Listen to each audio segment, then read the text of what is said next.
Welcome to the Raytown Board of Aldermen meeting, November 18th, 2014.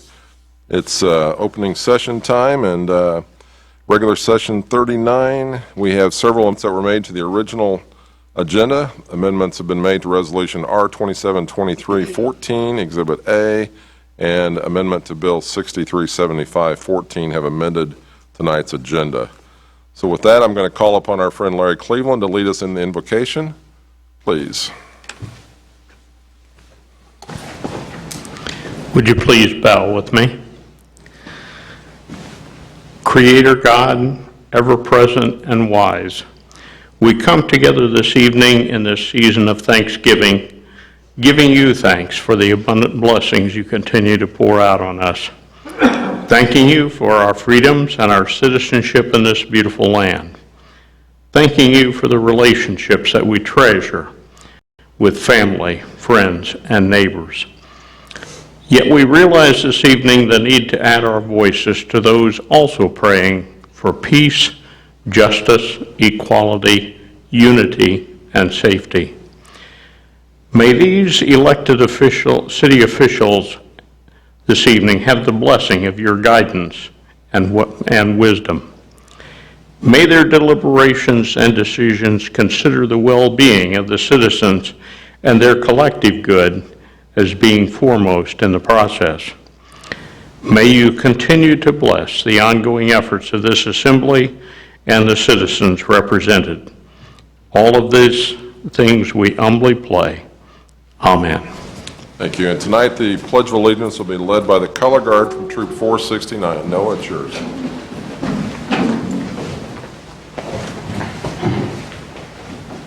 Honor Guard advance.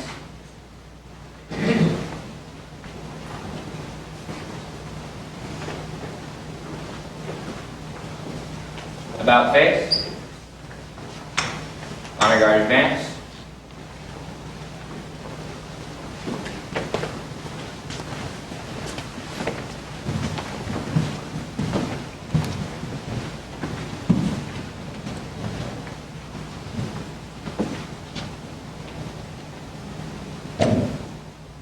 Please join me in the Pledge of Allegiance.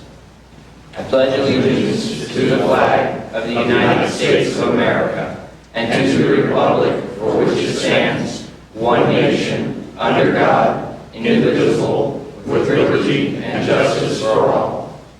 Honor Guard retreat.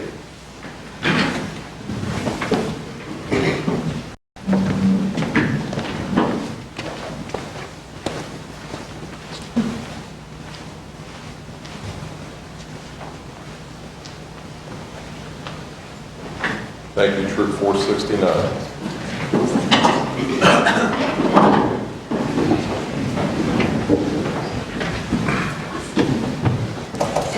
Ask the clerk to call the roll, please. Alderman Van Buskirk. Present. Alderman Josh Green. Here. Alderman Lightfoot. Here. Alderman Mock. Here. Alderman Jason Green. Excused. Alderman Nelson. Here. Alderman Azier. Here. Alderman Kramer. Here. Alderman Ertz. Here. Alderman Emerson. Here. Thank you. We have a quorum. This time, would anyone like to address the Board of Aldermen regarding any public comments that are within our control? Please come forward at this time. Once, twice, three times, moving on. Communication from the mayor. I want to advise you that today we had a very successful meeting with our state legislators. The Kansas City Metro Mayor's Caucus drew state reps and state senators from our region. We had over 47 total in attendance, the largest turnout we've had yet of mayors with legislators. It was a 2-hour session. We talked a lot about common agenda items for the coming legislative year. Found it very, very beneficial, and I think it'll be a long ways to helping us, the city of Raytown, moving our legislation forward in the state of Missouri as well. So a very successful meeting with that. I was happy with the turnout. And Mahesh, I'm going to yield to you. Good evening, Mayor Bauer, Board of Aldermen. Few items tonight. The first one is a public notice for the election.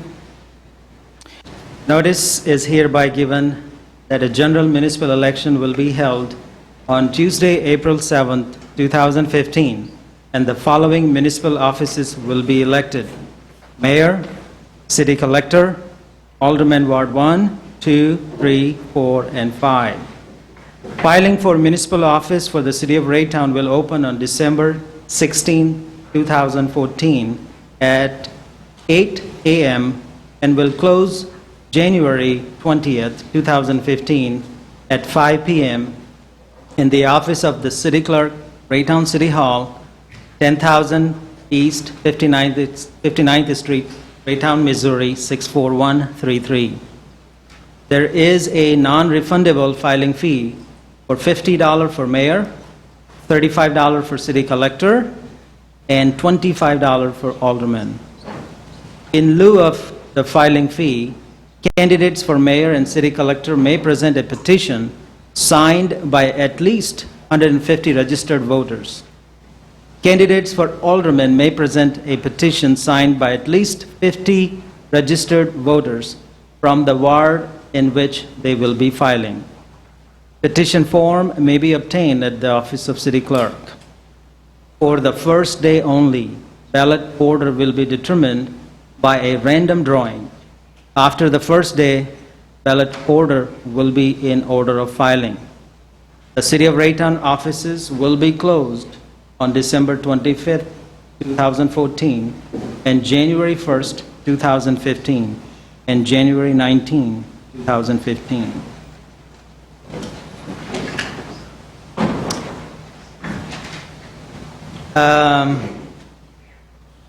It's cold out there. And over the weekend, we anticipated a snow event, which fortunately did not happen. However, that particular weather forecast allowed us an opportunity to test our equipment. We have chemically treated or pre-treated our streets. It was a good check-in to see how all the systems are working. And that is an exercise that prepares us in the event a real snow does appear. We are also working with one of the local contractor to have a service of the auto mechanic during the snow event, since we are out of one mechanic. So again, I want to assure you, if and when the event does occur, we are prepared for it, and we have all the supplies and equipment and manpower ready. With that, I will conclude my report for tonight. Thank you, sir. We'll go to community reports. I'll start on my left with Mr. Lightfoot. No legislative report today. Mr. Mock. We do not have a committee report, but I would like to report on Friday, December 5th, from 6 to 7:30 p.m. will be the holiday lighting ceremony. It will be in the Pocket Park in downtown Raytown, 63rd Raytown Road. Mayor Barra will cook for us. Will be there for the mayor's Christmas You've done tree. I always like backflips? to say, Backflips. that's mine. Let's see. Music will be provided by the Raytown High School Chamber Choir. Santa will visit at the Union Bank, plus Santa will come up 63rd Street to the Pocket Park that night. And then you can visit him at the UB Bank. There will be a hayride right downtown that night. The Winter Wonderland at 63rd and Woodard Boulevard, where you can enjoy cookies and cider. The first 120 children will receive a craft kit, and Santa's elves will help you put them together. So you can bring a can or a box of food to help out Reed's Food Pantry. I'd like to thank the sponsors, first off, the volunteers of Raytown, and the other sponsors for the businesses and this and that throughout Raytown. City of Raytown, Raytown Main Street, Raytown Parks and Rec, Raytown Area Chamber of Commerce, and great time, all these schools. Thank you. Mr. Van Buskirk. I'm certainly glad that our community is still celebrating the Christmas holiday together. That's great. I have nothing related to the committee I serve on. Thank you. Mr. Hertz. Park Board did meet last night. They're going to have a great youth basketball program. It sounds like they had over 450 students in the Raytown area sign up for the events, and looking forward to some great basketball coming. Ms. Emerson. The Human Relations Committee will meet this Thursday, the 20th, at 6 p.m. here at the City Hall. We'll be working on our plan for the coming year. Ms. Melson. No report. Mr. Azier. No report. Mr. Kramer. No report. And Mr. Josh Green. All right, very good, thank you. This time then we'll move on to the study session. We've got the annual MetroFlex update. Our friends with the Kansas City Area Transportation Authority, led by Mr. Benson. John, you want to tee that up for gentlemen?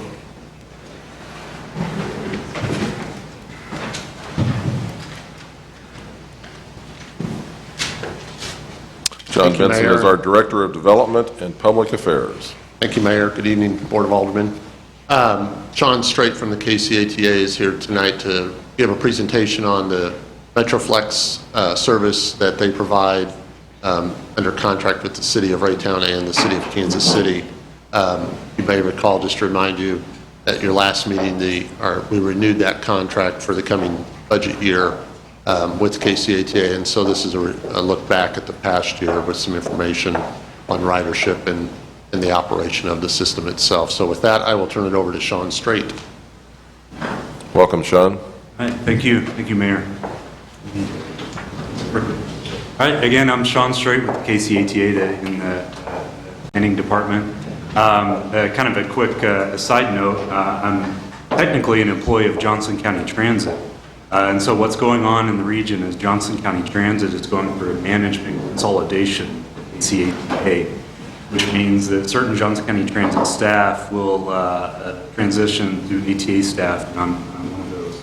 And what it means for the region is that it enables us to work more cooperatively on regional transit planning and can lead to some really exciting improvements over the next few years in terms of creating the framework to better plan transit service in our region and not just in individual communities. So we're excited about that. So in that transition time, again, I'm one of the people coming over from Johnson County Transit. The new planning director at KCATA is Chuck Ferguson, also from Johnson County. So we're excited about some opportunities to be able to work together as a region, including the service we have in Raytown as well. So just kind of a quick overview of the transit service that exists in Raytown. There's quite a bit more than just the MetroFlex route that is part of the city's contract. There are actually 4 fixed route services that are in Raytown. Some of them just kind of serve the edge of the community, but they do provide a certain measure of service to Raytown residents and employers. We have the Route 28, the Blue Ridge, the 28X, which is an express route heading downtown. 152, which comes from Lee Summit up on Blue Parkway in the downtown express route. And then the 163, these all provide different levels of fixed route service in the city. Days and hours vary by route. And then, of course, the Raytown MetroFlex route, which is the route that Raytown and the city of Kansas City contract with for the ATA to provide. And as I mentioned, the service days and hours vary by route. Here's a portion of the system map with Raytown kind of highlighted here, just showing where those routes go. Kind of difficult to see, but along the west edge of the city, Blue Ridge Boulevard is where we have the 28 and the 28X, kind of the light blue route and then a red route. The 163 basically heads west on 63rd Street, connects up to Kansas City. And then at the far southwest corner of the map is Bannister and Drury parking right lot. That's where people can go to connect up to the True Smack, so that's a popular destination for MetroFlex riders, which I'll get into. And then at the north edge of the map is the Blue Ridge Crossing, where people can connect to other fixed routes, Route 31 in particular. So more about the actual contract between the ATA and Raytown. As I mentioned, Raytown doesn't pay for any of the fixed routes, as 3 of the routes are part of Kansas City's contract. The 152 is a route that Lee Summit pays for, and Raytown does pay for a portion of the cost of the 253, the Raytown Metroflex. That contract is currently a November through October contract. It's a 12-month contract. As John mentioned, that was just recently renewed, and the amount for this year, for the 2014-15, was about $56,000, and that's come down quite a bit from previous years due to reductions in service that the ETA has worked with the city, I believe. Looking back at some of the past contracts, 2009, 2010, some of those amounts were above 100,000, so quite a bit less service than previously existed. So here's a map of the Raytown Metroplex. It basically covers the entire city limits as well as it's extending to the south and the north, basically providing riders an opportunity to connect up to the fixed route services on Bannister Road and the Blue Ridge Crossing. So the Metroplex, it used to operate basically all-day service. Now it only operates basically during the morning and afternoon rush hours between 6 and 10 a.m. and 2:30 and 6:30 p.m. There's a phone number people can call 24 hours in advance to book a trip. That's how the Metroplex service works. There is standing order available, which basically means if you have to go to the same place at the same time every Tuesday and Thursday, you can basically pre-book those trips and not have to call to book each individual trip. The fare is $1.50 or $50 for a monthly pass, and reduced fares are offered for elderly residents, $25 for a month. So here's the latest data on ridership. It says service hours, but this is just ridership data. As I mentioned, service was reduced, I believe, around 2010 and again in 2012, so you'll see the ridership numbers are down quite a bit since those years.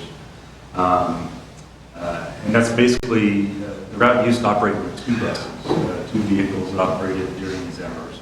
Now there's only 1 that operates the peak hour service. So that's basically the reason for the ridership. Now the ridership for the amount of service that exists is very good. It's actually our most efficient Metroflex route in terms of riders per service hour. And the route is actually at capacity most days. I'll get into that a little more. Looking back, we've had some of our dispatchers track some of the trips they had to deny basically because of the capacity constraints. And we're finding that around 3 trips per day on average will be denied because there just isn't enough capacity. The capacity issues are usually related to the location of each trip and the time of the trip, not necessarily the number of seats on the vehicle. We operate the minibuses, and although the seats can be full, usually it's a case where, within 6 and 10 a.m. and 2:30 and 6:30 p.m. Trips on the different parts of the city, it just doesn't work out to where all those trips can be provided. So that's the nature of the capacity constraint. Having a second vehicle would obviously help a lot in that situation. So most of the trips, they are standing trips. They're trips that people are making for work primarily or doctor's appointments.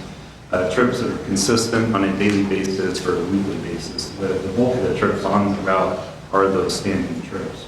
Most of the trips are made by working adults and seniors, mostly to work, the doctor, or to connect to the fixed routes, Ridge Crossings or Bannister. So really, most of the trips are really for those 3 purposes.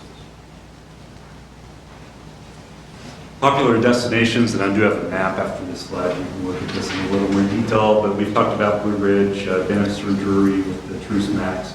Also, 63rd and Blue Ridge Boulevard with the Price Chopper and Quick Trip, finding that those are popular destinations as well. And then other locations, kind of randomly along Blue Parkway, you'll see kind of a linear fashion. And this map basically shows the pickup and drop-off locations that we typically see on the Metroplex. You can see the big dots are at the Price Chopper there, 63rd and Blue Ridge, and then the Walmart at Blue Ridge Crossing, and then on Bannister. We also see quite a bit of activity along Blue Parkway and along 87th Street And if Raytown is ever interested in a fixed route service, you could kind of look at this map and maybe think about what that might look like in terms of where we currently see the ridership. Something on 87 connecting up through downtown, and then up to the Walmart might be something that makes sense, or a service on Blue Parkway. Blue Parkway does have the express route heading into downtown, but it's fairly limited service. It's just, early morning and evening peak hour service at this point. So that's all I have. I'll open up to any questions or comments. Ms. Melson? I do want to kind of echo what Sean said about there's a great collaborative effort that's going on with the transportation providers in Kansas City. We've met the Mobility Access Committee, the MAC Committee with Mark, and also on the Eastern Jackson County side with the Truman Heartland Mobility Access Committee.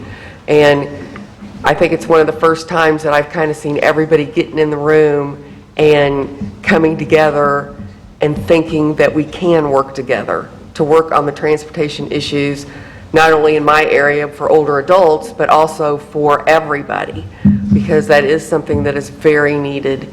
And I'm really happy to see, whether it's Johnson County Services or, the Metroflex or whoever, we're all sitting down at the table and we're trying to figure this out. So I've been very encouraged in the last year in all the meetings that I've attended to really see that progress forward. So, and I look forward to a lot more progress too. Thank you, Mr. Azure, your light's on. Do you want to say something, sir? I'm sorry, no. Okay. Mr. Lightfoot? Well, I was curious on your ridership and the about 40 rides a day, I think is what it said. Is there any way that you track, for instance, how many of those are senior citizen users? Yeah, I think we could get that data. I don't know off the top of my head. I know a fair amount are. I don't know if it's more than half or not. I mentioned that most are either working adults or seniors. I don't know exactly what that breakdown is. We would probably look at a reduced fare if you're over the age of 65 and eligible for reduced fare. And by looking at that, we'd probably get an idea of how many are seniors. Right, so it'd probably be easy enough to find. I was just curious on that. I would think that probably is a big part of it. Thanks. Mr. Van Buskirk? But it's unfortunate that we were not able to hear the update prior to renew the contract. That would have been preferential, certainly. I understand that due to circumstances that you're not able to make a presentation. Yes, I'm not aware of the background and when the meetings typically occur. I know there's some contact with other ATA staff. And so, yeah, I don't know typically what the time frame is. So, we'll certainly note that for future years. I appreciate it. Thank you all. The 152 route that goes, originates in Lee Summit in the morning, goes downtown and around center and goes to that union. Does that still stop at Raytown? It does. Yes. Where are those stops? Well, there's a stop at, actually I have a schedule here.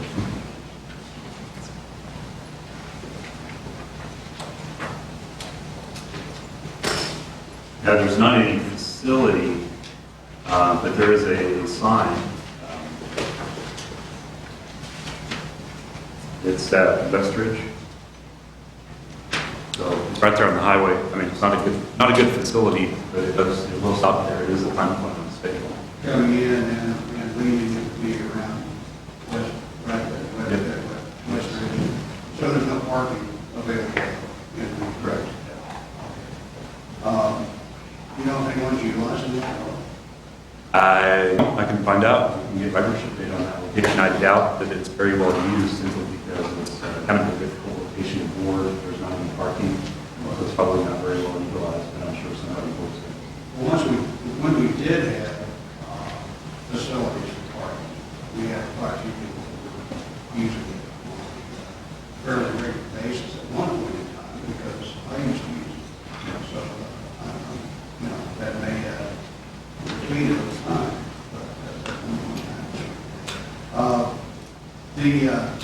I don't think I have my mic on. I'm sorry. Don't start over again. We have new buttons. Have you heard anything I said? Yeah, I heard you.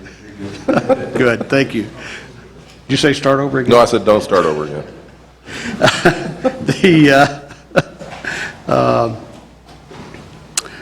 This is something that I think I ask every year, and certainly it's not up to us to increase fees, but that would be up to the Area Transit Authority to make that determination. It's going to do that. But I'm curious as to if that's being considered to assist in reducing the amount of subsidies the taxpayers are having to pay to operate the system. Fees, you mean the fare on the route? Yeah, so there's a regional fare study that's underway right now with ATA and other regional providers are basically looking at alternative ways for fare structure. Increasing fares is one of the things that's on the table. Okay. Yeah, so that'll be going on. I don't know exactly when that will wrap up, but sometime in 2015 that process will wrap up and we'll have a better idea. Well, I think it might be fair for the users to, help assist in the increases that, we've had over the years, along with the rest of the taxpayers that are paying for it, that help subsidize it. Do you know if there are any high school students that utilize that service? I don't think that there are, but I'm not 100% sure. I had understood at one point in time there were some that might be using that. I was just curious if that was still happening. Okay, that's all my questions. Thank you. Other questions? Ms. Emerson? Your mic's off as well. You said that Westridge was the stop on 350. Is there any possibility that could be moved to a place where there's parking so more people would utilize the bus? We could have those discussions. We would want to work with the city and figuring out a good location and working with property owners if there's any interest in private property, private owner allowing us to use their parking lot. The city would be willing to help, fund some improvements, whether it be put up a shelter, sidewalk, or something like that. So we're certainly open to that discussion. Thank you. Just to add to that, we are looking at, or have over the past 2 or 3 years, maybe 4 years, been looking for an alternative location to the Westridge area, and at this point, it would have to be on privately owned property, and we have not found a property or a location where it works for both the morning and the evening location for the bus to get off and back onto the highway conveniently and quickly to maintain its timing, and then also a property owner at those locations that is willing to enter an agreement to allow the bus to park in private locations to be located on the property. So that we'll continue to look or keep our eyes open. I think last year this time, as I recall, and I counted the cars in the lot as I went by every morning as well, and it was typically about 7 cars in the lot on average when we were using that Power Sport location. We had agreement with Power Sport. There was like 7 cars, and at that time I had to wonder how many of those cars were actually Raytown citizens. And when you get 7 cars lined up and you wonder about how many of them are actually Raytown citizens, it's a little hard to justify money for shelters and whatnot for buying property. So it was a tough call, and certainly Westridge, standing along the highway, is not a desired thing for our residents or other residents from other cities to use. But that's where it currently stands. Hopefully we'll get more activity from bus riders, and we'll see more of this city, the citizens of Raytown using the bus more as the continued ATA ridership increases and you're better able to get from areas like Raytown to even the Sprint Center for such events more easily. So we look for those to be changed and improved with the revised KCATA. To add to that, there is a park and ride lot on the 28X route, which is the express route on Blue Ridge cutoff, that goes into the downtown that basically gets to the same point as the Route 152 goes to in downtown. So just make everybody aware of that. So there is another option available to Raytown residents that need to use the bus on that. Well, so, and then lastly, the bus maps or bus route information that that you see here on the table before you can be picked up also here at City Hall and at the Finance Department windows. And I'll leave these behind in case anybody else. Other questions? Mr. Green? I was just curious if there was a way. Mic on. Yeah. It's not. Okay, go ahead. It's on there. Apparently, it's growing up. So I was wondering if there's a way that we can see if there's like of our average daily riders or have standing orders, or there's not, or there's anything like that. Yeah, I can certainly get that data. I know that most are, I don't know exactly what the percentage is, but more than half are standing riders. Just curiosity. Thanks. Sean, thank you. Mr. Mock, you got anything else? You what? Oh, yeah. I'm asking you, sir, do you want to speak? I do now. Then have at it. Okay. Hey, got a question. We've been discussing Westridge, okay? And does that bus line go on to Lee Summit there from Westridge, 350 going 350 Highway East to Lee Summit? Okay, that bus line never turns there at Westridge, go back to 350 Highway westbound? It stays on 350 Highway. I mean, it's a commuter express route heading into Okay. downtown in the morning and out Yeah. in the afternoon. Honestly, that is a very dangerous spot, okay? That's a turn lane they're pulling off into, okay? And that's where they're loading that bus at, you know, and I've seen it happen. And I just, if there's any possible way to get that moved out of there, that would be great. We do need that done. I mean, I understand we're looking for a spot, but for the safety of people at that intersection, when they're coming down that hill, especially into this type of season we're into, where there's winter season, this and that, a lot of wrecks at that intersection, so I'm very worried about that. Okay, see about getting something else taken care of there. Okay, we'll look into it. Mr. Van Buskirk? One more comment. The mayor talked about the number of vehicles in the lot, but I know when I rode the express bus, a lot of times spouses or other people drop people off, so you can't necessarily determine by the vehicle parked in the lot how many people are on the bus. Some that don't park there. The other thing that was interesting, though, was when they ran a check on it, how many of them were actually Raytown residents. And still the majority of the people that were using that lot were not Raytown residents. So. Okay. Anything else? Sean, thank you. Appreciate your time. John, anything else you want to add on that, sir? I have nothing further. All right, perfect. Thank you. We'll move on to the legislative agenda at this time, then. We have the, ask the clerk to perform the reading on item number 1, please. You do have an amended agenda.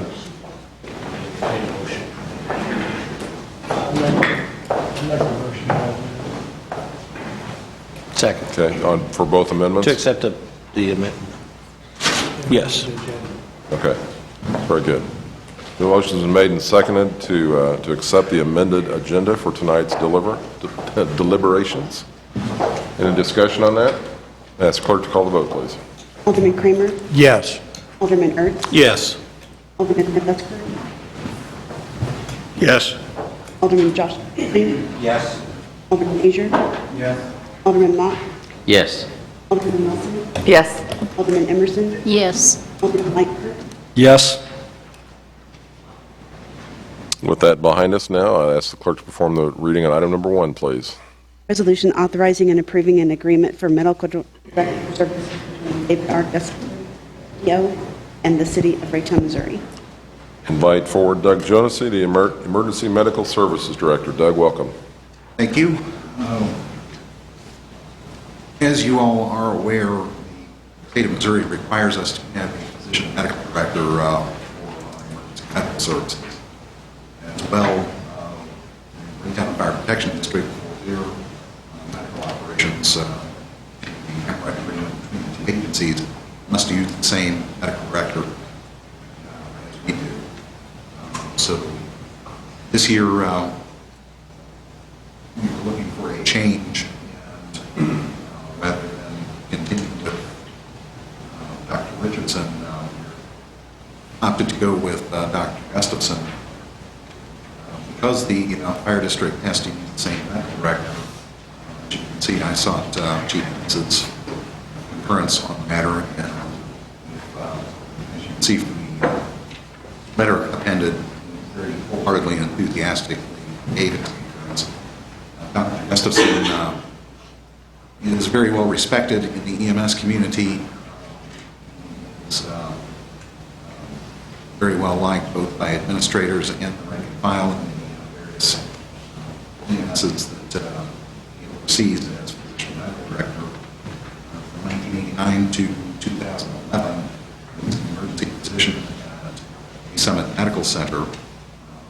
As such, many retail citizen has been treated by him in the emergency room, familiar with our situation and operation here.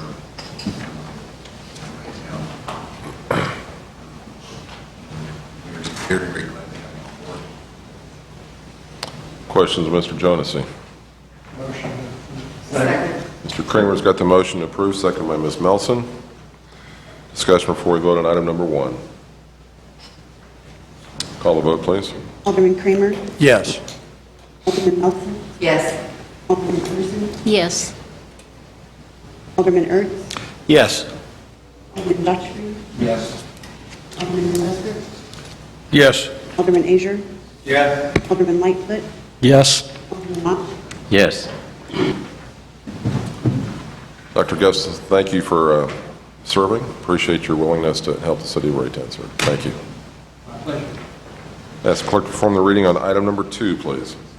A resolution authorizing and approving an agreement for inmate security housing services by and between Johnson County, Missouri Sheriff's Office and the City of Raytown, Missouri for fiscal year 2014-2015 in an amount not to exceed $175,000. Ask Jim Lynch if he has anything to add to this, sir. We're asking for board approval on resolution spending $50,000 for city policy with one vendor. We have a current contract for inmate housing with Johnson County, Missouri Sheriff's Department. The total budget is $175,000. Questions of Mr. Lynch? Motion to approve. Second. Mr. Asia's got the motion to approve, second by Mr. Kramer. Discussion before we vote on item number 2. Mr. Mock. Ms. Melson. Is the cost of $34.50 per day, is that relative to what it was last year? It's a current contract, so this contract was in effect April 29, 2013, so it's a current contract. Oh, and so it's We're just, just asking for board approval for the threshold of $50,000. It's a budgeted amount. okay, So it's the same, it's So the same amount. So it's the same amount as money as last year, then, is the answer. Okay. okay. Yeah, the only thing that the board approved that might, we don't know yet, but we added an ordinance to add on a $2, I believe it's a $2 fine recently at a board meeting for booking. That might offset some of the costs. Until we just starting collecting money, so we don't know how much it will be projected. That might be the area. This is something the board just included. It may not be total. Okay.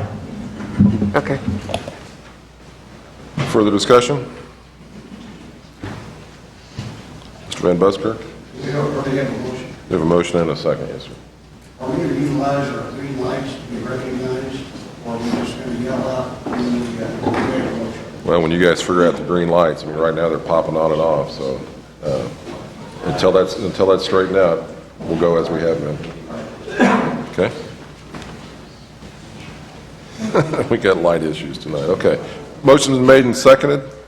With no further discussion, call the vote, please. Alderman Asia? Yes. Alderman Kramer? Yes. Alderman Ertz? Yes. Alderman Emerson? Yes. Alderman Josh Green, Yes. Alderman Nelson, Yes. Alderman Mott, Yes. Alderman Lightfoot, Yes. Alderman Metzger. Yes. Thank you, Jim. Ask clerk to perform the second reading on item number 3, please. An ordinance approving the First Amendment to the redevelopment contract between Raytown Community Betterment Redevelopment Corporation and the City of Raytown, Missouri, Partners Stark Assisted Living Redevelopment Project, as adopted by ordinance number 4193-96. Bring back up John Benson, our Director of Development and Public Affairs. John, anything you'd like to add, sir? Just very briefly, I'd just like to provide some clarification to some of the discussion at last week's meeting. The amendment that's before you, the new owners of Elliott Place are requesting 4 amendments to the redevelopment contract. And I just want to make sure everybody's on the same page with what those amendments relate to. The first is to clarify and define the term assisted living apartment units. So that includes independent living apartment units, assisted living apartment units, memory care, skilled nursing apartment units. The second amendment, that Phase 3 will consist of the construction of 48 assisted living apartment units, which represents an increase of 24 additional units from the number of assisted living apartment units stated in the redevelopment contract dated May 9th, 97. Excuse me. This increase of 24 units also requires approval of an amendment to the development plan for Elliott Place, which requires review and an action by the Planning Commission, as well as approval of an amended development plan by the Board of Aldermen. So that's another application at such point if they want to increase it from 24 to 48. That will come back through for your review and approval at a later date. Third is that the city does not find Phase 2 and Phase 3 to be in default of the redevelopment contract, and therefore is still eligible to receive tax abatement upon construction of these 2 phases. And 4, to extend the time frame of construction of Phase 2 and 3 to be completed within 5 years from the date of approval of this requested amendment. Then 5, extension of the abatement period for Phase 2 and 3 for an additional period of 5 years, thereby extending the abatement period through tax year 2022 in accordance with the settlement agreement with Jackson County dated November 7th, 2001. Also included in your packet tonight is a copy of that settlement for your reference. With that, I'd be happy to answer any questions. Also, Ken Blom is here from Stratford Development Corporation. If you have any questions for him. Questions of Mr. Benson at this time? Mr. Van Buskirk. Thank you, Mr. Mayor. I do have a question, and really is something that could have been posed to the new the individual who wants to buy this, and the group who wants to purchase it. But how far to the east does that property go? Does it go all the way over to? Where the existing buildings of Elliott Place that have been constructed, directly to the east of those buildings, there's I believe it's a blue house, 2-story building. It includes those buildings and that other, what I'll call house, which is actually an office. So the property, the vacant land to the east of that, all the way over to someone else who owns that? That's correct. That's under different ownership, and it's not a part of this redevelopment contract. Thank you. What are you thinking behind the Chevy dealership, sir? I know I'm thinking over to Overton Apartments in that area. There's been an area in there that has a lot of brush and weeds, and some cleanup has been done there, but I was curious. Yeah, I think that's, I think I know what you're talking about. That's behind the Chevy dealership, old Chevy dealership, and I believe the electrical company there. Yeah. Thank you. Ms. Emerson? Your mic's not on. Ms. Emerson's got the motion to approve. Second. Second by Mr. Kramer. Mr. Blum, anything you'd like to add, sir? Not unless there's questions. Okay. We're into discussion. Got a motion and a second. No further discussion? Ask clerk to call the vote, please. Alderman Emerson, Yes. Alderman Mott, Yes. Alderman Josh Green, Yes. Alderman Lightfoot. Yes. Alderman Nelson. Yes. Alderman Kramer. Yes. Alderman Asia. Yes. Alderman Roach. Yes. Alderman DeBusker. Yes.